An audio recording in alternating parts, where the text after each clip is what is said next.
मेरा नाम नंदिनी है। मेरी ऊंचाई 5 फीट 2 इंच है और मैं 27 साल की हूँ। सब कहते हैं कि मैं बहुत ही खूबसूरत और आकर्षक हूँ।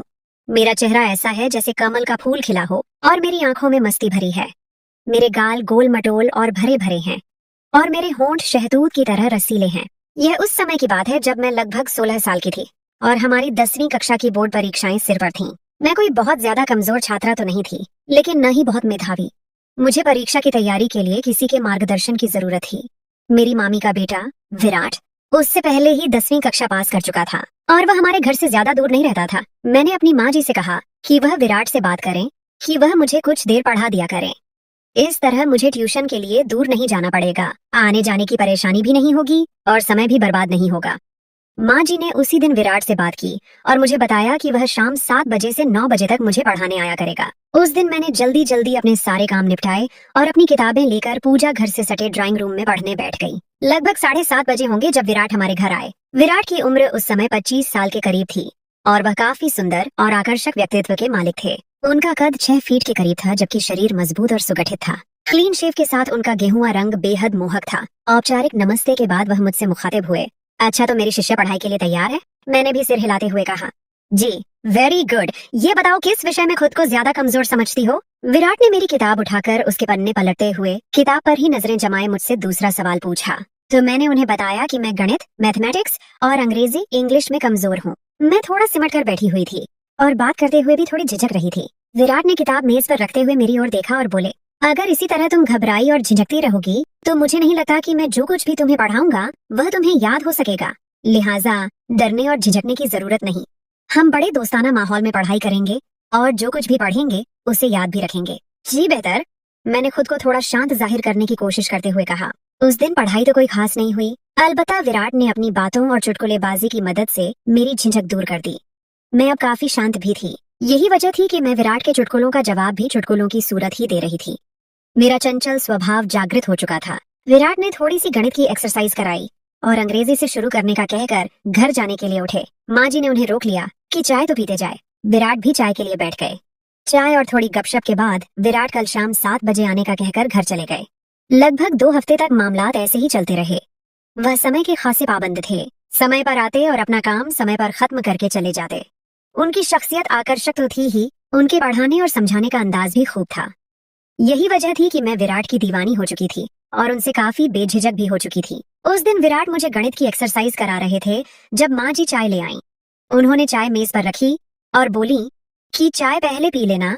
यह कहकर वह वापस रसोई घर में चली गईं। एक्सरसाइज खत्म हुई तो मैंने चाय की प्याली उठाकर विराट को देना चाहा, तो पता नहीं क्या हुआ कि मेरा हाथ कांप गया और सारी की सारी चाय विराट के ऊपर गिर गई, जिससे उनकी पैंट और शर्ट भीग गई। मेरे तो होश उड़ गए। मैं दौड़ती हुई गई और तौलिया उठा लाई। मैं बार बार विराट को माफ कीजिए बोल रही थी और साथ ही साथ उनकी शर्ट को तौलिए से पोंछकर सुखाने की कोशिश कर रही थी। विराट मुस्कुराए और बोले, चाय से तो नहीं जला, लेकिन अब तुम जरूर जला डालोगी। मैं उनके इस वाक्य को बिल्कुल भी नहीं समझी और उसी तरह तौलिए से उनकी शर्ट को सुखाने में लगी रही। मैं शायद कुछ देर और इसी तरह तौलिए से उन्हें सुखाने में लगी रहती, पर विराट ने मुझे रोक दिया और मुझे दोनों कंधों से उठाकर खड़ा करते हुए बोले, बस करो नंदिनी। घर में मुझे सब इसी नाम से पुकारते थे।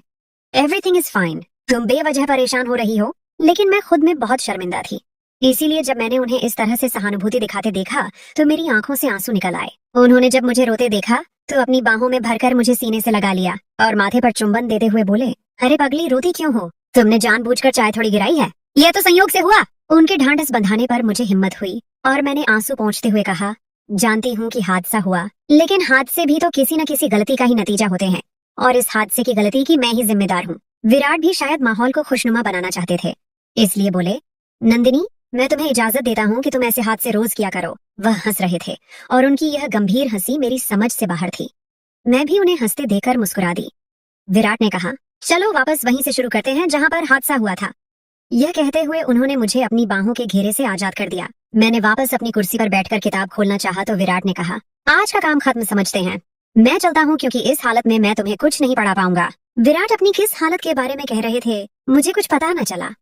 मैं तो उस दिन जब बिस्तर पर थी तो यह घटना बार बार मेरे दिमाग में घूम रही थी और यह सब उस समय तो मेरे लिए बेमानी थे, लेकिन अब इन घटनाओं को सोचना अच्छा लग रहा था और मुझे पता ही न चला कि कब नींद आ गई और मैं नींद की गहरी घाटी में गोते खाने लगी। उस रात मैंने बार बार सपने में विराट को देखा कभी हम किसी पवित्र नदी के किनारे बैठे बातें कर रहे होते, कभी किसी उद्यान पार्क के कोने में किसी बेंच पर बैठे कुछ रहस्यमयी बातें कर रहे होते, कभी पहाड़ों जंगलों और रेगिस्तानों में तो कभी उछलती कूदती समुद्र की लहरों से खेल रहे होते।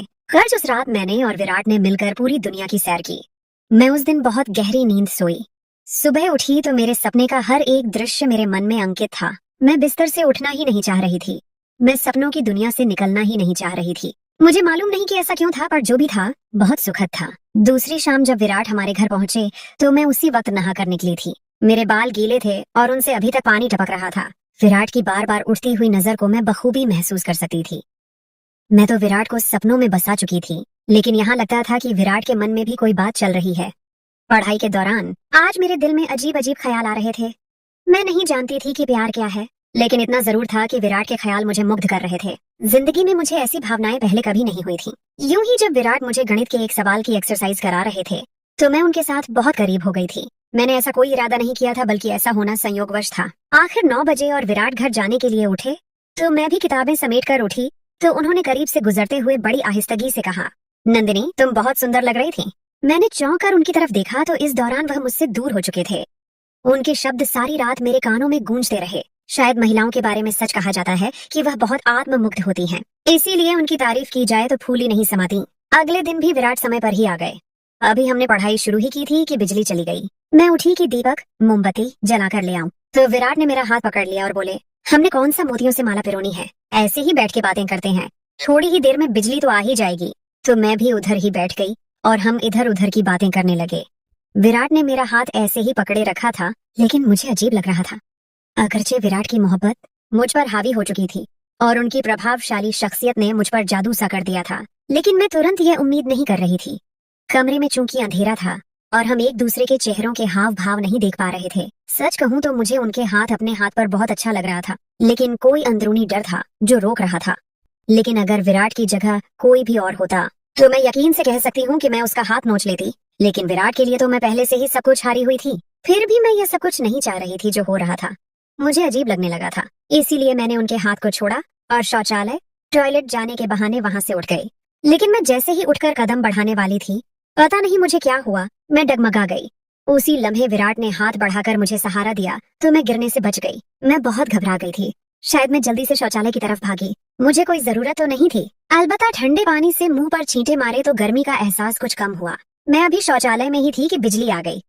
मैं वापस ड्राइंग रूम में आई तो विराट वहाँ मौजूद नहीं थे। मुझे परेशानी हुई कि ऐसा क्या कि बिना बताए ही चले गए। उसी वक्त माँ जी ड्राइंग रूम में आई तो उन्होंने बताया कि विराट कह रहा था कि उसके सर में दर्द हो रहा है और बिजली भी नहीं है, इसलिए वह घर जा रहा है। मैंने भी किताबें समेटी और अपने शयन कक्ष बेडरूम में चली आई। मेरी सोच का केंद्र बस विराट ही थे। उस रात भी मैं उन्हीं सोचों में डूबी सो गई। सुबह उठी तो विराट की ही याद में सारा दिन खोई रही। शाम होने से पहले ही मैं शाम का बेसब्री से इंतजार करने लगी। मैं चाहती थी कि विराट आज कैसे व्यवहार करते हैं, लेकिन समय होने के बावजूद वह नहीं आए। मैं इंतजार करती रही, लेकिन मेरा इंतजार बस इंतजार ही रहा।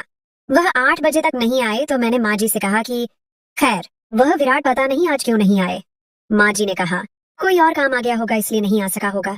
मैंने कहा नहीं माँ जी, कल जब वह गए थे तो उनकी तबीयत ठीक नहीं थी, क्या पता वह अभी तक ठीक न हुए हों। अब मासी जी मामी को फोन करके उनका पता तो करवाए। माँ जी को भी जैसे कुछ याद आया तो उन्होंने मासी जी को फोन लगाया। तब मासी जी ने बताया कि विराट तो कल से सख्त बुखार में तप रहा है। मुझे मालूम हुआ तो सख्त बेचैनी हुई। दिल चाहा कि अभी जाऊं और उसका बुखार खुद पर ले लूं, लेकिन मैं उस वक्त क्या कर सकती थी। सुबह मैं माँ जी को साथ लेकर उनका पता लेने मासी जी के घर गई तो देखा विराट वाकई बुखार की वजह से बिस्तर में पड़े थे।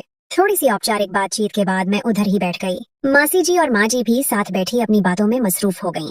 विराट ने एक बार हमारी तरफ देखा, फिर उन्होंने अपनी आंखें मूंद लीं। हम मासी जी और माँ जी की मौजूदगी में कोई बात नहीं कर सकते थे, इसीलिए हम खामोश बैठे थे जबकि मासी जी और माँ जी बातें कर रहे थे। बातों बातों में मासी जी ने बताया कि उनकी सहेली की बेटी की विवाह शादी थी जहाँ उनका जाना बहुत जरूरी था, लेकिन वह नहीं जा सकती थी। माँ जी पूछ रही थी क्यों नहीं जा सकती हो, तो मासी जी बोली जिसके साथ जाना था वह तो बिस्तर पर पड़ा है और आपके भाई साहब मामू जी भी ऑफिस से छुट्टी नहीं ले सकते कि उनके साथ चली जाती। माँ जी चूंकि मासी जी की सहेली को जानती थी और उन्हें पता था कि वह किधर रहती है, इसलिए मासी जी से बोली तुम्हारी सहेली कौन सा दूसरे शहर में रहती है, टैक्सी पकड़ो और 2-3 घंटे में वापस आ जाओगी। मैंने यह सुना तो मेरे दिमाग में एक विचार आया कि अगर माँ जी और मासी जी विवाह पर चली जाए तो मुझे विराट से अकेले मिलने का मौका मिल जाएगा। यही सोचकर मैंने भी माँ जी की तायद में कहा, मासी जी, अगर आपकी सहेली इसी शहर में रहती है तो तब आप जरूर जाएं। विराट की फिक्र न करें, 2-3 घंटों तक हम उनकी देखभाल तैमूरदारी कर लेंगे। मासी जी और माँ जी दोनों को मैंने विवाह में जाने पर राजी कर लिया, अगरचे माँ जी जाना नहीं चाहती थी। उन दोनों के जाने के बाद मैं और विराट अब घर में अकेले थे। कोई 15 मिनट तक हम में कोई बात न हुई। विराट वैसे ही आंखें मूंदे लेटे रहे। शायद वह मेरा इंतजार कर रहे थे कि मैं कोई बात शुरू करूंगी, लेकिन मैं असमंजस में रही कि बात शुरू कैसे करूं और कौन सी बात करूं। एकांत और खामोशी माहौल पर अजीब शांत थी। विराट ने मेरी तरफ करवट लेकर आंखें खोल दी और बोले, नंदिनी, तुमने मुझे जला डाला। उनकी आवाज मेरी कानों से टकराई। उनकी नजरें मेरे चेहरे पर गड़ी थीं। तुम शायद समझ रही होगी कि मैं बुखार से तप रहा हूँ, लेकिन ऐसा नहीं है। ये आग जिसमें मैं जल रहा हूँ तुम्हारे ही प्यार ने लगाई है। देखो, जल रहा हूँ ना मैं। यह कहते हुए उन्होंने मेरा हाथ अपने माथे पर लगा दिया। उनका माथा सच में अंगारे की तरह था। जी विराट, मेरे मुंह से बस इतना ही निकल पाया। विराट दीवानों की तरह मेरे हाथ को अपने चेहरे पर रख रहे थे, जैसे वह इस तरह सुकून पा रहे हों। सुकून तो मुझे भी हासिल हो रहा था, मोहब्बत तो मुझे भी हो गई थी। नए मोड़ और घटनाएं। अभी हम दोनों ही उस पल में खोए हुए थे जब दरवाजे पर हल्की सी दस्तक हुई। हमारा ध्यान भंग हुआ और हम एक दूसरे से दूर हट गए। विराट ने हल्की सी आवाज में पूछा, कौन है? नंदिनी, बेटा, मैं हूँ। माँ जी ने कुछ दवाइयाँ भेजी हैं विराट के लिए। बाहर से आवाज आई। ये हमारी पड़ोसी सुमित्रा आंटी थी, जो अक्सर हमारे घर आया करती थी। जी आंटी, मैं अभी आती हूँ। मैंने जल्दी से दरवाजा खोला और दवाइयाँ ले ली। सुमित्रा आंटी ने विराट की तरफ देखा और चिंतित होकर पूछा, अरे विराट बेटा, कैसा है बुखार अब? माँ जी ने बताया कि बहुत तेज है। विराट ने मुस्कुराते हुए कहा, जी आंटी, पहले से बेहतर है। सुमित्रा आंटी थोड़ी देर बैठी, कुछ घरेलू बातें की और फिर चली गईं। उनके जाने के बाद हम दोनों फिर से उस खामोशी में डूब गए, लेकिन अब वो पहले जैसी सहजता नहीं थी। उस अचानक दखल ने माहौल बदल दिया था। विराट ने धीरे से कहा, नंदिनी, मुझे लगता है अब मुझे आराम करना चाहिए। तुम भी जाकर पढ़ाई करो। मुझे थोड़ा अजीब लगा, लेकिन मैं समझ गई। मैंने अपनी किताबें उठाई और वापस अपने कमरे में आ गई। उस दिन रात भर मैं सुमित्रा आंटी के आने और विराट के व्यवहार में आए बदलाव के बारे में सोचती रही। क्या उन्होंने कुछ भांप लिया था? क्या विराट को डर लग गया था? अगले दिन जब मैं मासी जी के घर गई तो देखा कि विराट अब भी बुखार में थे, लेकिन पहले से बेहतर लग रहे थे। मैंने हिम्मत करके पूछा, विराट, कल आप अचानक क्यों चले गए थे? विराट ने मेरी तरफ देखा और हल्की सी मुस्कान के साथ कहा, मेरा सर वाकई दर्द कर रहा था और फिर बिजली भी नहीं थी, तो मुझे लगा तुम्हें पढ़ाने में दिक्कत होगी। उनकी आंखों में एक अजीब सी चमक थी जो उनके शब्दों से मेल नहीं खा रही थी। मासी जी ने बीच में ही बात काटते हुए कहा, नंदिनी बेटा, मैं सोच रही थी कि जब तक विराट पूरी तरह ठीक नहीं हो जाता तुम उसकी मदद कर दो। उसे थोड़ी परेशानी हो रही है और डॉक्टर ने कहा है कि उसे कुछ दिन आराम की सख्त जरूरत है। मुझे यह सुनकर बहुत खुशी हुई। ये मेरे लिए एक अवसर था विराट के और करीब आने का। मैंने तुरंत कहा, जी मासी जी, बिल्कुल, मैं विराट की मदद कर दूंगी। अब हर रोज मैं दोपहर में मासी जी के घर जाती, विराट को दवाइयां देती, उनके लिए सब्जियों का सूप बनाती और उन्हें कहानियां सुनाती ताकि उनका मन लगा रहे। पढ़ाई का बहाना तो अब बस एक औपचारिकता बन चुका था। हमारी बातें ज्यादातर जिंदगी, सपनों और भविष्य के बारे में होती थीं। विराट ने मुझे अपने बचपन के किस्से सुनाए, अपने कॉलेज के दिनों के मजाकिया पल बताए और अपने इंजीनियर बनने के सपने साझा किए। मैंने भी उन्हें अपनी छोटी छोटी शरारतें और पढ़ाई के अलावा अपनी कलात्मक रुचियों के बारे में बताया। एक दिन जब मैं विराट के पास बैठी थी और उन्हें एक लोक कथा सुना रही थी, उन्होंने अचानक मेरा हाथ थाम लिया। इस बार उनकी पकड़ मजबूत थी और उनकी आंखों में वही चाहत थी जो मैंने उस दिन महसूस की थी जब चाय गिरी थी। उन्होंने कहा, नंदिनी, तुमने मेरी जिंदगी में एक नई रोशनी भर दी है। जब से तुम मेरी देखभाल कर रही हो, मुझे अपनी बीमारी भी अच्छी लगने लगी है। मैं शर्मा गई, लेकिन मैंने अपना हाथ वापस नहीं खींचा। उन्होंने कहा, नंदिनी, मैं तुमसे कुछ कहना चाहता हूँ। मेरा दिल जोर से धड़कने लगा। मुझे लगा कि वह वही बात कहेंगे जो मैं सुनना चाहती थी, लेकिन तभी दरवाजे पर फिर से दस्तक हुई। इस बार माँ जी और मासी जी वापस आ चुकी थीं। हम दोनों तुरंत एक दूसरे से दूर हट गए।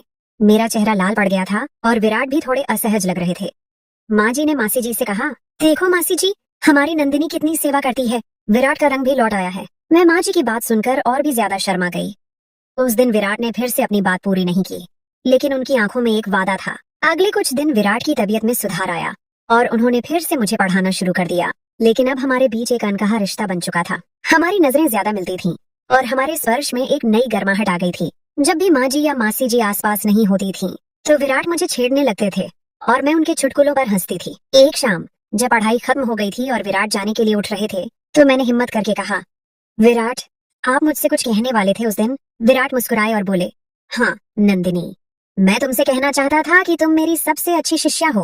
उन्होंने ये बात इतनी धीमी आवाज में कही कि मुझे लगा जैसे उन्होंने मेरे गाल पर फुसफुसाया हो। मैं थोड़ा निराश हुई, लेकिन फिर उन्होंने मेरा हाथ थामा और मेरे कान में फुसफुसाए, और मैं तुम्हें अपनी जिंदगी की सबसे खास दोस्त बनाना चाहता हूँ। क्या तुम मेरा हाथ थाम कर जीवन भर मेरे साथ चलोगी? मेरे दिल ने खुशी से उछलकर भांगड़ा किया।